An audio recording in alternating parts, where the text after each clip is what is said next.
नमस्कार, आप देख रहे हैं पहाड़ टीवी और मैं हूं आपके साथ स्मिता पटवार। चलिए रुक करेंगे उत्तराखंड की तमाम बड़ी खबरों का, लेकिन उससे पहले एक नजर आज की हेडलाइंस पर। आज खुलेंगे केदारनाथ धाम की कपाट, 20 सीसीटीवी कैमरों से रखी जाएगी नजर। हरिद्वार में यूपी के होटल भागीरथी का लोकार्पण, योगी ने धामी को सौंपी अलकनंदा गेस्ट हाउस की चाबी।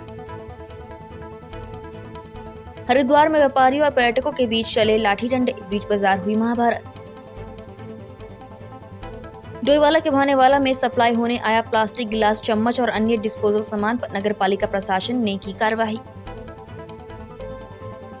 भिकियासेन में प्रशासन के मास्क लगाने वाले आदेश की लोगों ने खूब उड़ाई धज्जियां। पूरे विधि विधान के साथ आज से केदारनाथ धाम के कपाट श्रद्धालुओं के लिए खोल दिए जाएंगे। केदारनाथ यात्रा को सुव्यवस्थित ढंग से संचालित करने को लेकर पुलिस प्रशासन मुस्तैदी से जुट गया है। केदारनाथ यात्रा में पुलिस की महत्वपूर्ण भूमिका होती है। इस भूमिका को बेहतर तरीके से संचालित करने को लेकर इस बार नए प्लान बनाए गए हैं, जिससे तीर्थयात्रियों को जाम की समस्या से निजात मिलने के साथ ही उन्हें त्वरित गति से सहायता भी प्रदान की जाएगी। इसके साथ ही पुलिस फोर्स को यात्रा मार्गों पर तैनात कर दिया गया है और हेली सेवा कंपनियों से बैठक कर उन्हें आवश्यक दिशा निर्देश दिए गए हैं। इसके अलावा केदारनाथ धाम में 20 सीसीटीवी कैमरों की मदद से हर गतिविधि पर भी पुलिस की नजर बनी रहेगी। बद्रीनाथ धाम के कपाट खुलने से पूर्व गरुड़छाड़ मेले के मौके पर ज्योतिष पीठ के ओर से नरसिंह मंदिर में पूजा अर्चना कर 1000 रोट काट कर विष्णु सहस्त्र नाम से नरसिंह भगवान का अर्चन कर प्रसाद वितरित किया गया। इस दौरान बद्रीनाथ धाम के मुख्य पुजारी ईश्वर प्रसाद नंबूदरी का ज्योतिर्मठ प्रतिनिधियों के द्वारा अभिनंदन किया गया। उत्तर प्रदेश के मुख्यमंत्री योगी आदित्यनाथ ने कल हरिद्वार में यूपी के लग्जरी होटल भागीरथी आवास का लोकार्पण किया। होटल भागीरथी आवास में 100 कमरे हैं। इनमें 88 कमरे डिलक्स और 12 कमरे स्वीट वीआईपी रूम हैं। इसी के साथ पर्यटक आवास में सेंट्रलाइज्ड एसी, 3 लिफ्ट, रेस्टोरेंट और 2 बैंक्वेट हॉल की सुविधा है। इसमें एक बैंक्वेट हॉल में 100 लोगों की गैदरिंग कैपेसिटी और दूसरे बैंक्वेट हॉल में 150 लोगों की गैदरिंग की कैपेसिटी है। होटल भागीरथी से गंगा दर्शन भी होंगे। दरअसल होटल के पास ही गंगा नदी है, जिसके दर्शन आप अपने कमरे से ही कर सकते हैं। होटल के साथ ही एक छोटा सा मंदिर भी बनाया गया है। भागीरथी पर्यटक आवास में लगी पेंटिंग्स में हिंदू धर्म की संस्कृति को दर्शाया गया है। होटल भागीरथी के लोकार्पण के साथ ही उत्तर प्रदेश के मुख्यमंत्री योगी आदित्यनाथ ने उत्तराखंड के मुख्यमंत्री पुष्कर सिंह धामी को हरिद्वार में मौजूद अलकनंदा गेस्ट हाउस की चाबी सौंपी। भारत सरकार के सभी मंत्री देश के आकांक्षी जिलों का दौरा कर केंद्र सरकार की योजनाओं की समीक्षा कर रहे हैं। केंद्रीय वाणिज्य और उद्योग मंत्री पीयूष गोयल भी दिन के हरिद्वार दौरे पर रहे। हरिद्वार में मंत्री पीयूष गोयल ने कई केंद्रीय योजनाओं का स्थलीय निरीक्षण किया और अधिकारियों के साथ बैठक कर जिले की प्रगति रिपोर्ट भी मांगी। प्रेस वार्ता के दौरान मंत्री पीयूष गोयल ने हरिद्वार में नमामि गंगे, स्वच्छ भारत अभियान जैसी कई योजनाओं की जानकारी देते हुए कहा कि जल्द ही हरिद्वार भी आकांक्षी जिलों में विकसित जिले के रूप में जाना जाएगा। मंत्री पीयूष गोयल ने हरिद्वार में एक टूरिस्ट विलेज बनाने की भी घोषणा की है। होटल की डिमांड बढ़ेगी, ढाबे की डिमांड बढ़ेगी, यहाँ की दुकानों में सेल बढ़ेगी। माननीय हमारे प्रदेश अध्यक्ष मदन कौशिक जी की भी एक आग्रह था कि पर्यटक के दृष्टिकोण से कुछ आप यहाँ पे छोड़ के जाइए। तो हमारे सभी विधायक, हमारे माननीय सांसद जी और जो मेरे भाई हैं जिनके साथ मेरा वर्षों का नाता है, पारिवारिक संबंध रहा है, उन सब के आग्रह पर मैंने आज कहा है कि सरकार या लोकल एडमिनिस्ट्रेशन कोई आइडेंटिफाई करे लोकेशन जहाँ एक टूरिस्ट क्राफ्ट विलेज बन सके, जहाँ हमारे जो आर्टिसंस हैं, हस्तशिल्प हैं, कारीगर हैं, वो अपना अपना सामान लाके पर्यटकों को एक बहुत सुंदर टूरिस्ट विलेज बन जाए और वहाँ पे लोग जाएं, अपना आधा दिन बिताएं, अलग अलग शॉपिंग करें, यहाँ के उत्तराखंड की खासियत देखें और उसको लेके देश और विदेश में जाएं। ये घोषणा जरूर की है। और भी सुझाव आएंगे तो मेरा मन।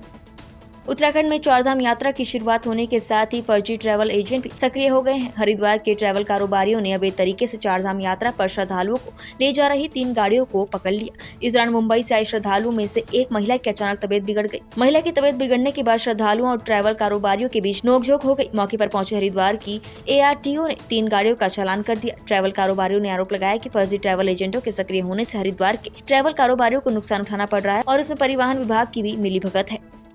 देखिए, ये जो हरिद्वार है ये एक ऐसा प्लेस है जहाँ पे अनलिमिटेड संख्या में गाड़ियाँ आती हैं। तो लगातार ये ऐसा नहीं है कि हम केवल यात्रा सीजन में इन गाड़ियों को पकड़ते हैं। पिछले महीने भी हम लोगों ने 15 गाड़ियां लगभग बंद करी थी जो बाहर से थी और नियम विरुद्ध चल रही थी।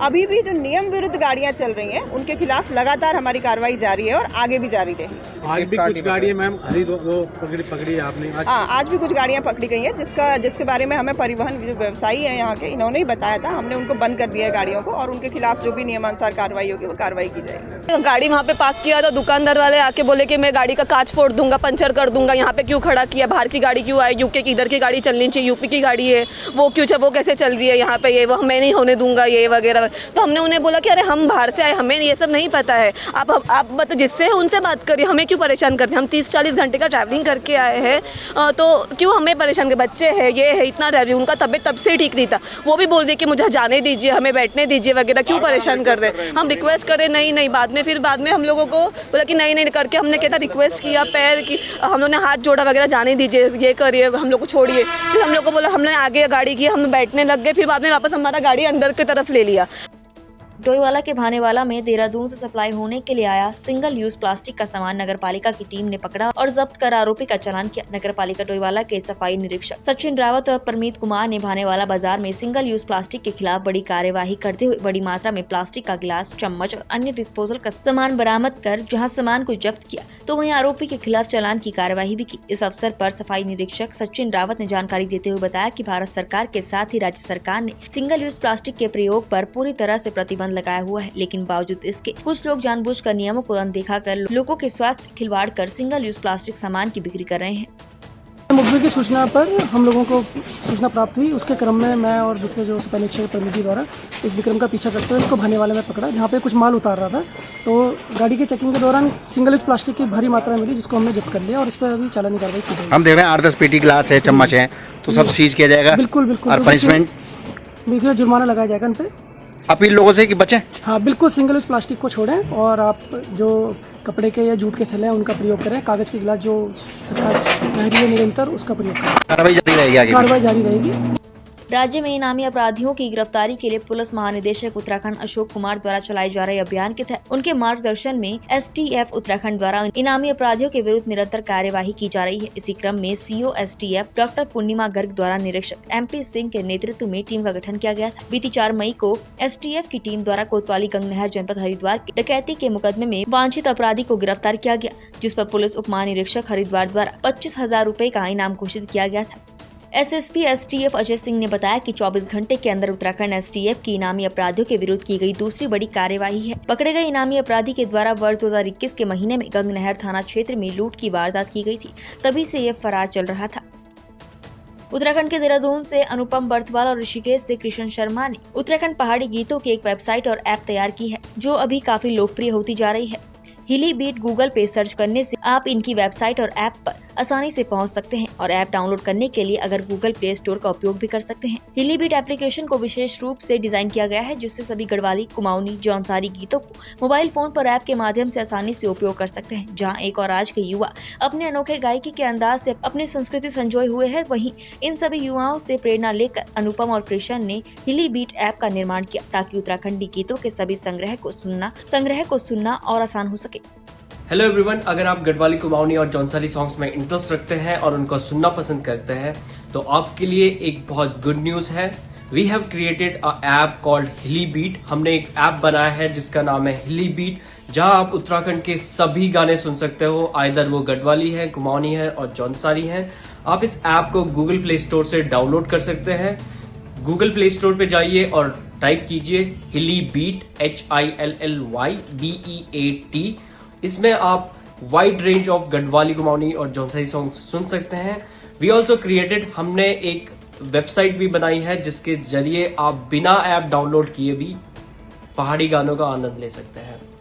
Thank you very much. और मैं पहाड़ टीवी का भी तहे दिल से धन्यवाद करना चाहता हूं कि उन्हें हमारे इस ऐप को आप तक पहुंचाने में हमारी मदद की। Thank you. नर्सिस के 2900 पदों पर वर्षवार नियुक्ति करने को लेकर नर्सिस संगठन द्वारा स्वास्थ्य महानिदेशालय में प्रदर्शन किया गया। संगठन का कहना है कि कैबिनेट में वर्षवार नियुक्ति को लेकर भी प्रस्ताव पास हो चुका है, बावजूद इसकी अब तक प्रक्रिया शुरू नहीं हो पाई है। आपको बता दें कि हाल ही में चिकित्सा सेवा चयन बोर्ड द्वारा नर्सिस की लिखित परीक्षा को लेकर परीक्षा की समय सारणी जारी की गई थी। उसके बाद से नर्सिस एसोसिएशन का कहना है कि जब कैबिनेट में वर्षवार भर्ती करने का प्रस्ताव पास हुआ था तो उसके बावजूद लिखित परीक्षा क्यों करवाई जा रही है, इसका संगठन लगातार विरोध करेगा। मिशन मर्यादा के तहत मुंसियारी पुलिस ने धार्मिक पर्यटन स्थलों पर हुड़दंग, अमर्यादित आचरण, नशा और गंदगी करने वालों के खिलाफ अभियान शुरू कर दिया है, जिसमें समय समय पर पुलिस द्वारा चेकिंग अभियान चलाया जा रहा है। वहीं कोतवाल मुंसियारी श्यामलाल विश्वकर्मा से मिली जानकारी के मुताबिक उन्होंने बताया कि मिशन मर्यादा के तहत मुंसियारी में कल से अभियान शुरू किया गया है। तमाम स्थानों और धार्मिक स्थलों पर हुड़दंग, अमर्यादित आचरण, नशा और गंदगी करने वालों के खिलाफ मुंसियारी पुलिस उचित कार्यवाही करेगी, जिसके चलते समय समय पर मुंसियारी पुलिस द्वारा तमाम जगहों पर छापा मारा जा रहा है। दिल्ली एनसीआर में लगातार कोरोना के मामले बढ़ते जा रहे हैं, जिसको लेकर कई राज्यों ने भी मास्क पहनने को लेकर आदेश जारी करने के लिए जिला प्रशासन को आदेश जारी किया है। अल्मोड़ा जिलाधिकारी वंदना सिंह ने सभी अधिकारियों को आदेश में कहा कि हर व्यक्ति को मास्क पहनना अनिवार्य कर दे और 500 रुपए का चालान वसूलने के आदेश दिए हैं। लेकिन भिकियासेन और उसके आसपास क्षेत्र में लोगों में कोरोना के प्रति कोई डर नहीं है। लोग बेपरवाह बिना मास्क पहने बाजारों में दिखाई दे रहे हैं। ऐसे में पुलिस और प्रशासन केवल आदेश करने तक सीमित नजर आ रही है। आदेश का पालन कराने के लिए कोई तैयार नहीं है। लोगों में जरा भी डर और जागरूकता नहीं है। बिना मास्क के घूमने वाले लोगों के कारण कोरोना संक्रमण के बढ़ने का भी खतरा बना हुआ है। देखने में आया है कि कोविड की जो चौथी लहर है उसमें केसेस बढ़ रहे हैं धीरे धीरे। तो हमने लोगों से अपील ये करी है कि वो मास्क का प्रयोग करें, सैनिटाइज़र का प्रयोग करें। जब भी वो सार्वजनिक स्थलों में जाते हैं तो बिना मास्क या कुछ गमछा लगाए हुए ना जाएं। इसमें लोगों से अपील की जा रही है। उसके बाद इसमें जो विधिक कार्रवाई होगी वो अपनाई जाएगी, चालान और इन सब की कार्रवाई की जाएगी। सरोवर नैनीताल में भी उत्तर प्रदेश की तर्ज पर उत्तराखंड सरकार का बुलडोजर चला, जिसमें कई कच्चे पक्के अवैध रूप से बनाए गए आशियानों को ध्वस्त कर डाला। आपको बता दें कि 12 पत्थर घोड़ा स्टैंड के समीप वन भूमि में हुए अतिक्रमण को हटाने की कार्यवाही करते हुए जिला प्रशासन, नगर पालिका प्रशासन सहित वन विभाग के अधिकारियों ने पुलिस की मदद से सड़क पर बने अवैध अतिक्रमण में बुलडोजर चलाकर ध्वस्त कर दिया। ध्वस्तीकरण की कार्यवाही के बीच विरोध की आशंका को देखते हुए मौके पर भारी संख्या में पुलिस बल की तैनाती की गई थी। उप जिलाधिकारी प्रतीक जैन ने बताया कि प्रशासन और अन्य विभागों की टीम मौके पर पहुंचकर अवैध अतिक्रमण को हटाया गया। चारधाम यात्रा व्यवस्थाओं को सुदृढ़ करने के लिए प्रशासन ने सख्त रुख अपना लिया है। चारधाम यात्रा मार्गों से अतिक्रमण करने वाले लोगों पर सख्ती से कार्यवाही करते हुए प्रशासन ने पुलिस बल के साथ अतिक्रमण हटाना शुरू किया। आपको बता दें कि 8 मई को भगवान बद्री विशाल के कपाट खुलने हैं। ऐसे में यात्रा मार्ग के मुख्य स्टेशनों पर यात्रा सुगमता से सुचारू करने के लिए प्रशासन ने सख्त रुख अपनाया है। बद्रीनाथ केदारनाथ यात्रा के मुख्य केंद्र चमोली स्टेशन पर उप जिलाधिकारी चमोली अभिनव शाह के नेतृत्व में नगर पालिका, नेशनल हाईवे पुलिस की टीम में सड़क के किनारे अतिक्रमण करने वाले लोगों पर कार्यवाही करते हुए अस्थायी दुकानें हटाई। जहां अतिक्रमणकारियों का कहना है कि वो पिछले 20 वर्षों से अपनी आजीविका इन्हीं अस्थायी दुकानों से चला रहे हैं और आज प्रशासन ने उन्हें बलपूर्वक हटाया है, जो दुर्भाग्यपूर्ण है। मैं संजय शर्मा यहाँ पे विगत जो है 20 सालों से यहाँ पे व्यापार कर रहा हूँ और अपने बाल बच्चों का भरण पोषण कर रहा हूँ। आज मेरा परिवार जो है यहाँ पर कुठारघात के जीवन पर है, लेकिन जिला प्रशासन चमोली, पुलिस विभाग और नगर पालिका यहाँ पर आकर के बिना नोटिस दिए द्वारा मेरे को यहाँ से, मेरे बच्चे और मेरी लड़का मिसेज बैठी हुई थी ठेली में से, इन्होंने जबरन यहाँ से जो है ठेली उठवाई है और मेरा 1.5 लाख का नुकसान हो गया है। इसमें जो अधिशासी अधिकारी योश साहब हैं यहाँ पर नगर पालिका के, इन्होंने मौन धारण किया हुआ है और मेरा कम से कम 1.5 लाख का नुकसान हो गया है। इस चीज़ को लेकर के मैं कोर्ट में जाऊँगा। और आज जो हम अपने बच्चों के छोटे छोटे बच्चे हैं पाल रहे हैं यहाँ पर, आज जो है हम अपनी रोजी रोटी से वंचित हैं और अगर हमारे बारे में कुछ भी होता है, कोई भी अप्रिय घटना घटी थी, तो इसका जिला प्रशासन चमोली जिम्मेदार रहेगा। सितारगंज में यूं तो अच्छी सड़कें, चौराहे और अच्छी यातायात व्यवस्थाएं हैं, लेकिन इसी बीच सितारगंज में बाईपास रोड स्थित बिजली चौराहे का निर्माण होने के बाद अब तक चौराहे पर ना तो सिग्नल लाइंस लगाई गई, ना ही रेडियम और ना ही मर्क्यूरी लाइट्स, जिससे रात में चलने वाले छोटे बड़े वाहनों को किसी प्रकार की दिक्कत का सामना न करना पड़े। बीती बुधवार को चौराहे पर रोशनी के अभाव में अंधेरे और भारी आंधी और बारिश के बीच एक ऑक्सीजन सिलेंडर का मिनी ट्रक अनियंत्रित होकर बिजली चौराहे पर पलट गया। ट्रक में रखे ऑक्सीजन सिलेंडर रोड पर इधर उधर गिरने लगे, जिससे यातायात कुछ समय के लिए बाधित हो हो गया। सड़क पर जाम की स्थिति बन गई। हालांकि मौके पर मौजूद लोगों ने सिलेंडर को रोड से हटाया और पलटे हुए ट्रक को भी घंटों की मशक्कत के बाद उठाया गया। समाज सेवी और आम आदमी पार्टी के मीडिया प्रभारी इमरान ने बताया कि 2 दिन पहले भी एक पोल्ट्री की वैन इसी तरह इसी चौराहे पर पलट गई थी, जिसमें ड्राइवर और परिचालक को तो चोट नहीं आई, लेकिन काफी संख्या में मुर्गी भी मर गई और वाहन भी क्षतिग्रस्त हो गया।